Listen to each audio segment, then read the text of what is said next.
Kocok.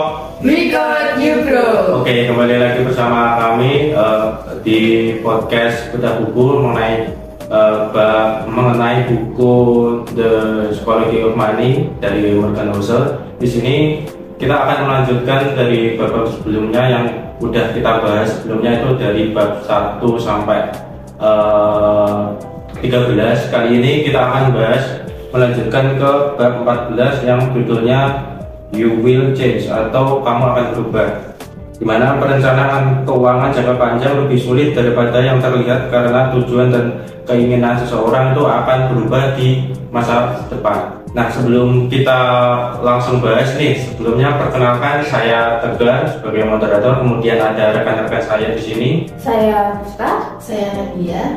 Nah, dari buku ini kan kita akan bahas mengenai dimana kita nggak akan kepikiran perubahan di masa depan itu seperti apa.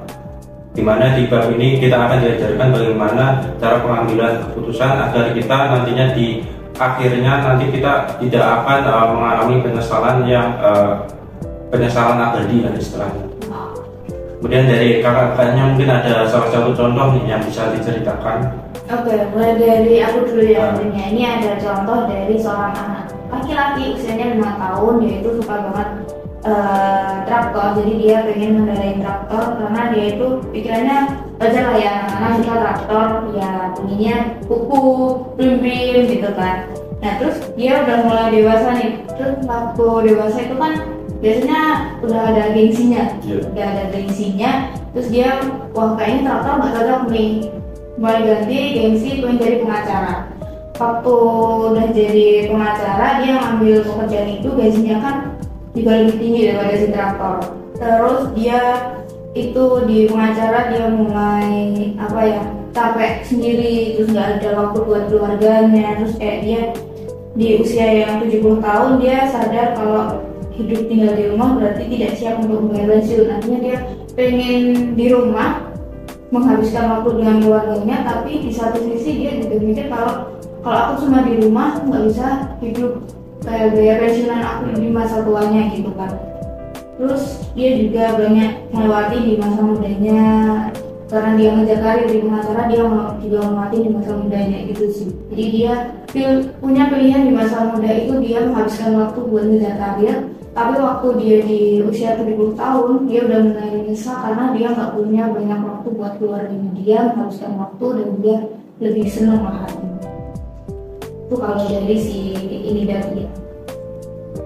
Kalau mana dia? Kalau dari saya sendiri yang saya baca itu yang pertama kan ada seorang anak laki-laki di mana dia itu tidak mempunyai hak istimewa.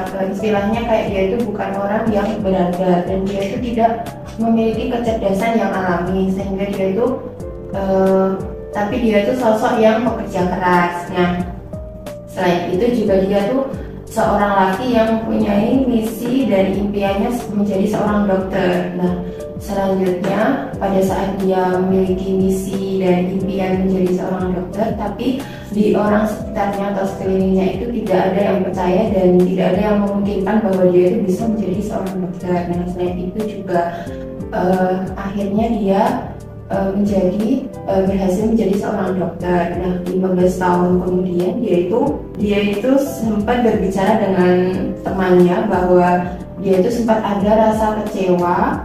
Terus tampaknya itu dia kecewa dan dia didorong untuk menuju tempat yang diinginkan. Nah, selain itu juga dia itu ada pikiran dalam konteksnya itu hidupnya yang realistis dan sesuatunya itu merasa berbeda.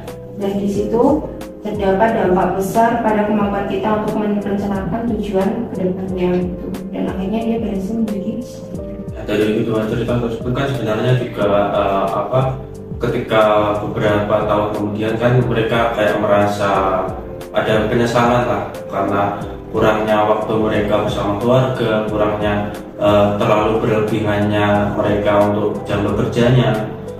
Itulah yang namanya dimana kita ketika mau mengambil keputusan itu kita nggak memikirkan hal-hal yang mungkin bisa berubah di masa depan gitu loh. Mungkin kita juga pernah mengalami mungkin ketika kita masih kecil punya cita-cita pengen jadi guru, pengen jadi dokter. Nah kemudian pas udah gede kan biasanya itu juga berubah gitu loh. Kayak sekarang dulu saya itu pengen jadi polisi, ternyata pas udah gede itu saya jadinya desainer gitu loh. Mungkin dari kakaknya dulunya kecilnya pernah jadi apa, pengen jadi apa gitu? Aku dulu waktu kecil pengen jadi guru. Mungkin karena dorongan dari omongan nenek sama keluarga, pokoknya guru gitu aja. Oh, dia harus jadi guru nih, saya harus jadi guru. Melihat kerjaan guru kan kayaknya wah asik nih, ngobrol sama anak-anak yang lain, bisa ceria, bisa semangat gitu kan. Tapi waktu besarnya berubah waktu SMA itu udah berubah. Kayaknya kalau guru mending yang lain dulu deh. Kalau saya dulunya pengennya jadinya itu sih punya wirausaha, jadi kayak seorang entrepreneur gitu loh. Tapi sampai sekarang kayak nggak ada jalannya buat jadi orang wirausaha itu belum. Mungkin keinginan sekarang apa? Berubah nggak? Jadi Kalau keinginan sekarang pengen sih kayak punya usaha gitu, tapi belum mikir kayak masih ancang-ancang, jalannya belum terang. jalannya belum terang. Kita udah ketutupan. ini kita bahas mengenai perencanaan keuangan jangka panjang itu sebenarnya sangat penting karena banyak hal-hal yang di dunia ini yang di masa depannya itu akan berubah. Kita juga seharusnya merasa bahwa kita itu sebenarnya tidak tahu apa yang akan terjadi di masa depan, tidak tahu apa keinginan kita di masa depan. Kemudian kita juga sulit membuat keputusan jangka panjang yang bertahan lama ketika pandangan kita tentang apa yang kita inginkan di masa depan kemungkinan akan berubah. Kemudian ini juga ada the end of history illusion, yang artinya itu apa yang oleh para psikolog disebut sebagai kecenderungan orang untuk sangat menyadari beberapa banyak mereka telah berubah di masa lalu, tetapi yang meremehkan seberapa besar kepribadian, keinginan, dan tujuan mereka yang akan berubah di masa depan. Nah itu tadi yang sudah kita bahas, di mana keputusan atau keinginan kita di masa lalu itu akan berubah di masa depan. Kemudian ini juga ada contoh di mana ada contoh penyesalan. Ini ada orang anak muda yang mengambil keputusan untuk memberi tato pada tubuhnya, di mana pada suatu hari kedepannya itu dia merasa menyesal, terus mengeluarkan banyak uangnya dari pekerjaannya itu untuk menghapus tatonya. Jadi itu ada penyesalan lah di akhirnya. Maka dari itu pentinglah kita membuat keputusan ataupun perencanaan di awal itu dengan mempertimbangkan hal-hal yang mungkin bisa berubah di masa depan. Mungkin dari cerita ini kakak-kakaknya ada yang bisa dipelajari? Kalau dari aku sendiri itu singkat aja, itu kita itu adalah peramal yang buruk bagi kita sendiri di masa depan. Kita nggak akan pernah tahu, kita emang nggak tahu apa yang terjadi di masa depan. Tapi kalau kita nggak punya keinginan buat di masa depan itu mau jadi apa, kita juga pasti bakal lebih menyesal daripada si yang punya keinginan itu. Kalau yang punya keinginan ada dua pilihan nih, dia mau hidup sederhana tapi dengan gaji yang kecil, atau dia mau hidup yang mewah dengan gaji besar. Tapi kan dua ini ada resikonya. Resikonya yang pertama itu dia harus di masa depan dia nggak punya dana pensiun atau nggak punya tabungan buat hari tuanya. Kalau di pilihan yang kedua ini dia punya penyesalan di waktu mudanya, dia nggak bisa menghabiskan banyak waktu dengan cucu-cucunya, anak-anaknya. Jadi penyesalan di waktu gitu sih. Dan di setiap kehidupan kita itu pasti kita dihadapkan dengan sebuah pilihan dan kita harus menentukan keputusan kita. Dan setiap keputusan itu pasti ada risikonya. Kalau dari saya simpel aja kan, kalau kehidupan kan pasti ada perubahan secara terus-menerus dan kita tuh harus menerima saja apa perubahan di masa yang akan datang, dan kita harus melupakan atau melakukan di masa lalu yang pernah terjadi. Itulah merupakan salah satu sifat manusia yang bukanlah entitas yang terisolasi dan juga tidak kebal terhadap perubahan, dimana kalau kita sebenarnya bisa meminimalkan ataupun menghindari penyesalan di masa depan dengan kita menerima perubahan yang akan membantu kita di masa depan nanti. Cukup sekian podcast kita kali ini mengenai bab 14 dari buku The Psychology of Money.